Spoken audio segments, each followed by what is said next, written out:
सिकंदर खानवा, जब तू यहाँ से विलायत जा रहा था तो मुझे गले मिलते ही तेरी आंखों में आंसू आ गए थे। अब जब विलायत से लौटा है तो मुझे इतला तक नहीं दी। वाह सिकंदर वाह। अकबर के अब्बा, घोड़े और मर्द के खराब होने का कोई मौसम नहीं होता। वो तो ठीक है, पर उसका इस दुनिया में हमारे सहारा है ही कौन? खून का रिश्ता तो उसका हमारे साथ ही है। पर अम्मी, वो बड़ा जमींदार है, हम छोटे जिम्मेदार हैं। बड़े बड़े होते हैं और छोटे छोटे होते हैं। तो क्या हुआ? जो हुआ वो तो तुम सुन ही रहे हो। लेकिन शायद उसे ये मालूम नहीं कि आज के दौर में छोटों को बड़ा बनने में देर नहीं लगती। वो कैसे बेटा? बाबा साईं, मैं यूनिवर्सिटी में पढ़ रहा हूँ। जब वहां से पढ़ लिख कर निकलूंगा तो मैं भी बड़ा आदमी बन जाऊंगा। बेटा तुम आने वाले दिनों की बात कर रहे हो, मैं इस वक्त गुजरने वाले दिनों की बात कर रहा हूँ। तुम आने वाले सुख की बात कर रहे हो, मैं चलने वाले दुख की बात कर रहा हूँ। पर दिल जलाने से क्या मिलेगा? कुछ मिले न मिले, पर जब दिल जलने पे आता है वो तो जलता ही है। बाबा साईं, कभी कभी बंदा भूल भी जाता है। हो सकता है कि वो भी भूल गया हो। बेटी, रिश्ते भी कोई भूलने की चीजें होती हैं? बाबा साईं, आखिर तुम हाथ धो के उन लोगों के पीछे क्यों पड़ गए हो?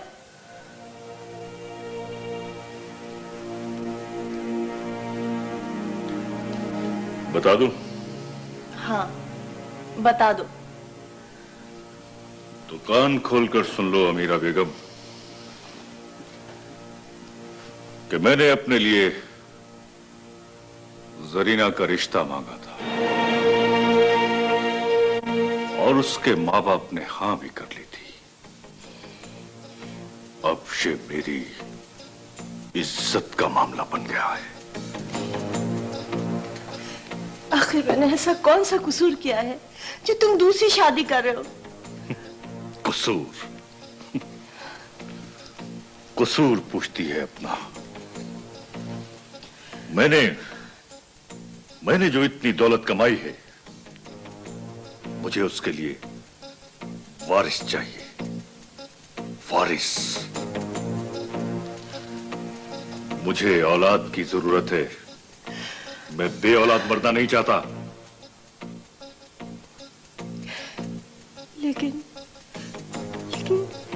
औलाद तो अल्लाह साई देने वाला है। छोड़ो, इस वक्त मेरे कान मत खाओ तुम।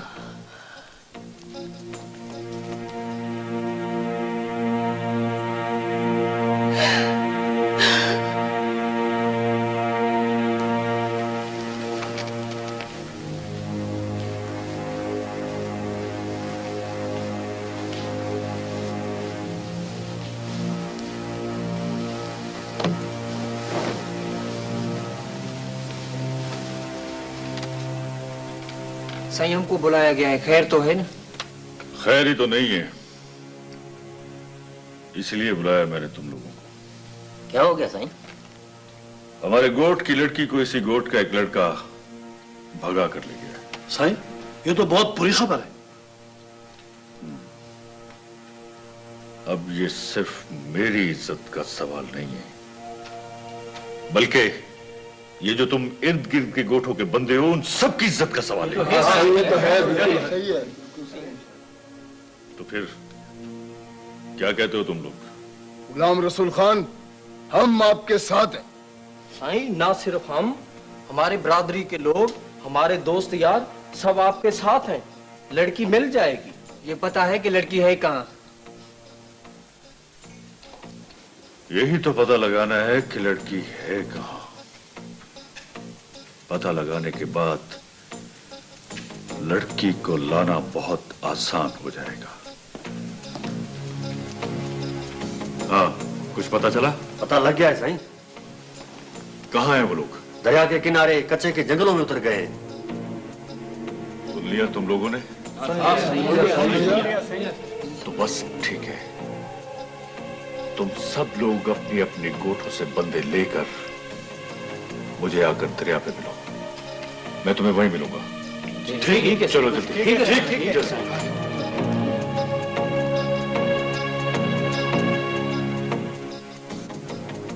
तुमने मेरे को बुलाया था क्या? हाँ दा भला फैज मोहम्मद, तेरे को पता है तो गोठ के सारे लोग गुलाम रसूल से मिल गए हैं। हाँ दा पता है। फिर भला राजदारी से असल बात बता नहीं देवे। नहीं नहीं, ये गलती कभी मत करना, बिल्कुल नहीं। क्यों? देखो दा, लोग लोगों के नहीं पैसे के होकर रह गए हैं। ये तो है। हम गरीबों का परिंदा भी साथ नहीं देगा, सब लोग गुलाम रसूल का साथ देंगे। इसलिए इस बात को छपर में रहने दो।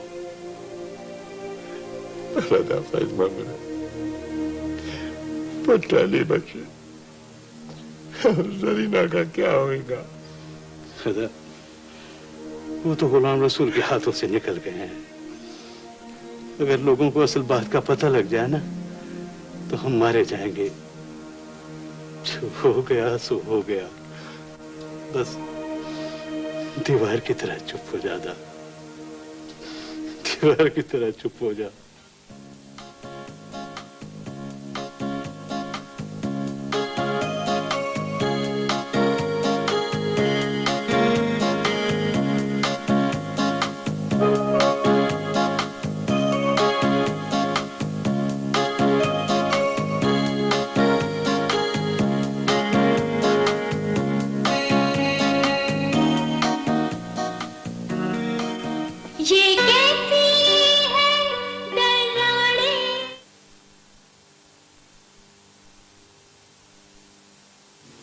बहुत कीमती हार है। इतना ज्यादा कॉस्टली नहीं है, यही कोई 4 लाख रुपए में खरीदा है। 4 लाख ज्यादा नहीं है? मेरे लिए ये अमाउंट ज्यादा नहीं, लेकिन अगर आप इस मामूली गिफ्ट को अपने गले में पहनेंगे तो ये यकीनन $1 मिलियन का बन जाएगा।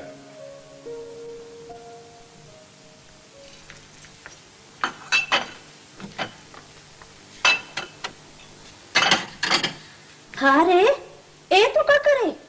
ये वो जो ड्राइंग रूम में हजरत तशरीफ रखते हैं ना, जिम्मी मियाँ, उनको गंजा करने के लिए रख रहे हैं, ताकि उनका सर मुकम्मल तौर पर खरबूजा बन जाए, फिर खूब चमकेगा सूरज तले। लागे तू मारे को जान से जरूर खत्म करावेगा। क्यों भाई? अरे वो छोरा ना, वो बड़ा ही खतरनाक है। ठक से गोली चलावे और फट से खुपड़िया उड़ जावे।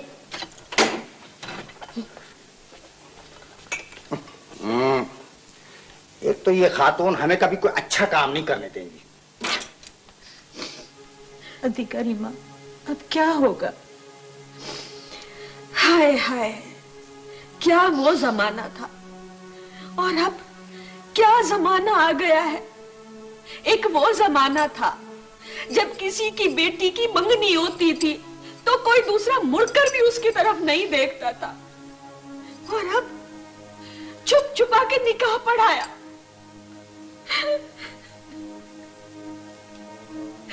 मियाँ बीवी को लेकर जंगल जंगल मारा फिर रहा होगा। पीछे गांव में अलग ये बात चल पड़ी है कि अली बख्श जरीना को भगा कर ले गया है। इज्जत अलग लोगों के ठोकरों में आई हुई है। मेरी बेटी का पता नहीं क्या होगा। सुना है गुलाम रसूल बहुत ताकत वाला आदमी है, वो तो उन दोनों को ढूंढ निकालेगा। सुना मैंने भी यही है। अब क्या होगा? अल्लाह जाने क्या होगा।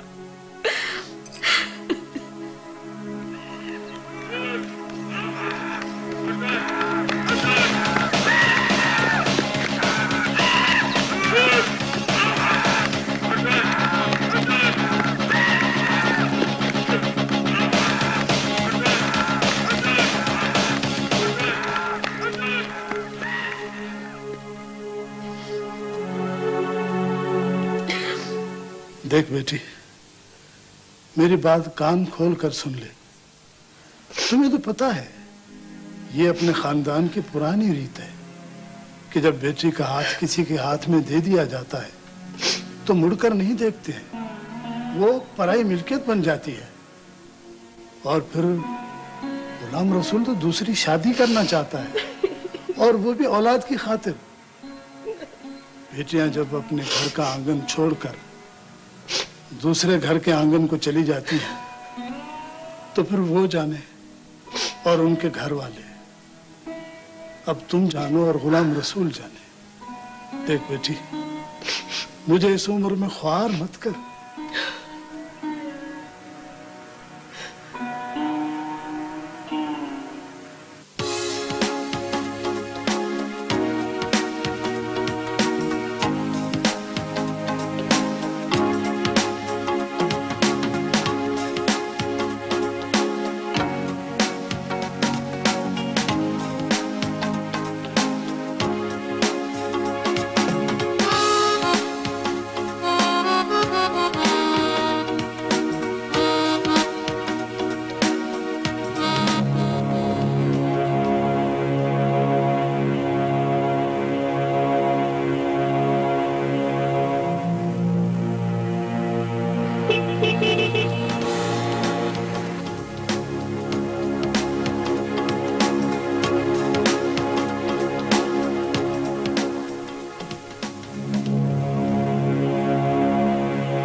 वालेकुम अस्सलाम। आ गई? हाँ जी।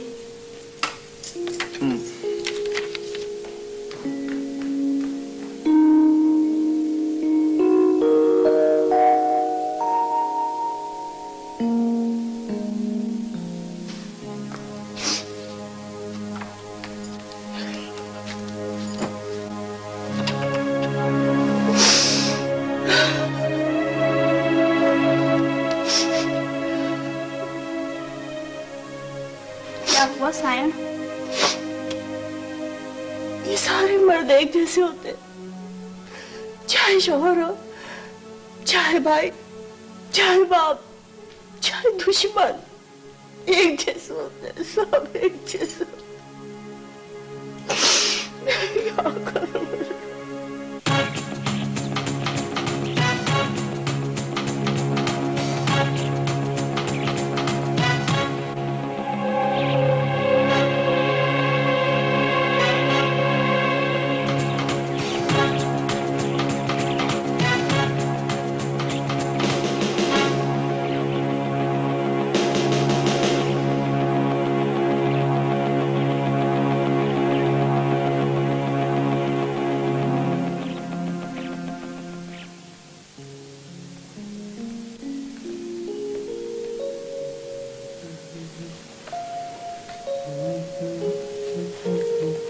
जी अब्बू। हाँ बैठ। हाँ भाई, मैं तुमसे एक बात करना चाह रहा था। जी। वो ये जो जिम्मेदार होते हैं ना, ये उड़ते परिंदे होते हैं, कभी इस दरख्त पर कभी उस दरख्त पर। अब्बू चाहे पढ़े लिखे हो, वो पढ़ना लिखना और बात है, डिग्री हासिल करना और बात है, और उड़ने की आदत और बात है। तो आप चाहते हैं कि मैं सिकंदर के पास आना जाना छोड़ दूं? मैं तुमसे ये हरगिज़ भी नहीं कह रहा हूं कि तुम उसके पास आना जाना, उससे मिलना जुलना छोड़ दो, क्योंकि आना जाना मिलना जुलना और बात है, और अपने कदम को मजबूती से जमा कर रखना और बात है। ठीक है अब्बू, मैं आपकी बात समझ गई हूँ। बात को समझना और बात है, और उस पर अमल करना और बात है। आप फिक्र ना करें। ठीक। और कुछ कहना है? नहीं, मैंने जो कुछ कहना था वो मैं कह चुका हूँ। उस पर अमल न करना या करना तुम्हारी मर्जी है। मैं चलूं?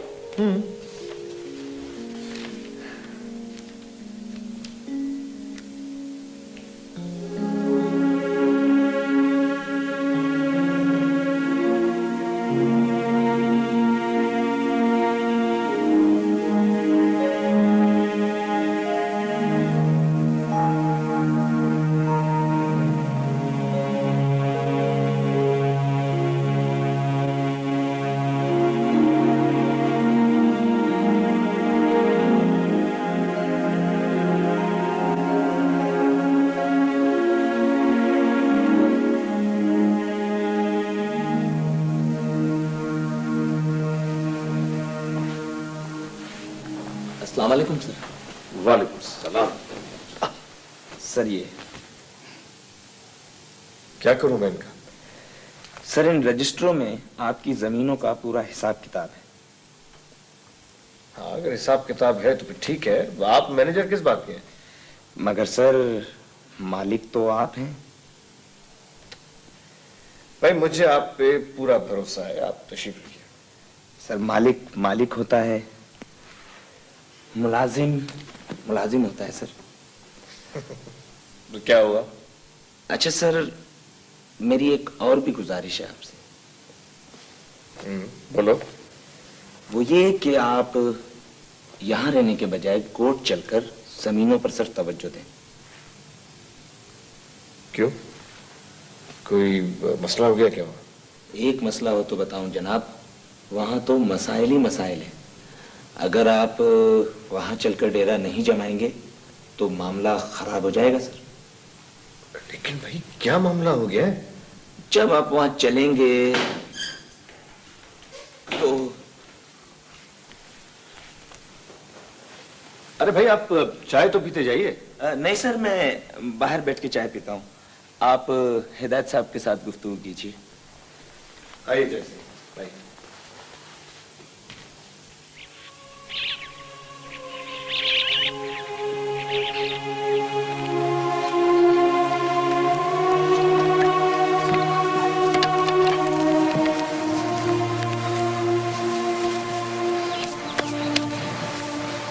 ये कहाँ से लाए हो? दरिया के किनारे इस जंगल में हमें खाना मिलना ही तो बहुत आसान है। वो कैसे? इस जंगल में डाकू बहुत हैं।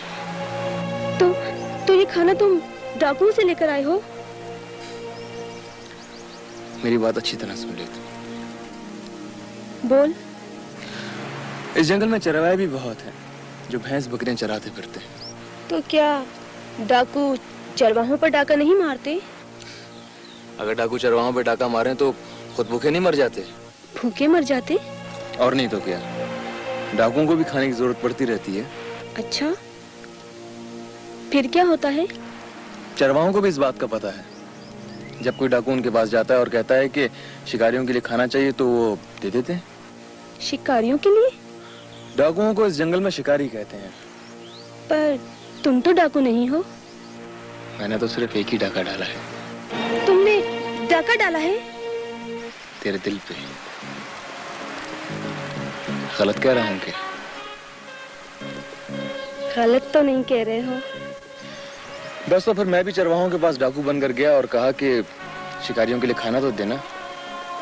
उन्होंने दे दिया। पर इस तरह कब तक इस जंगल में रुलते फिरेंगे? पहले रोटी खा लो फिर बताता हूँ।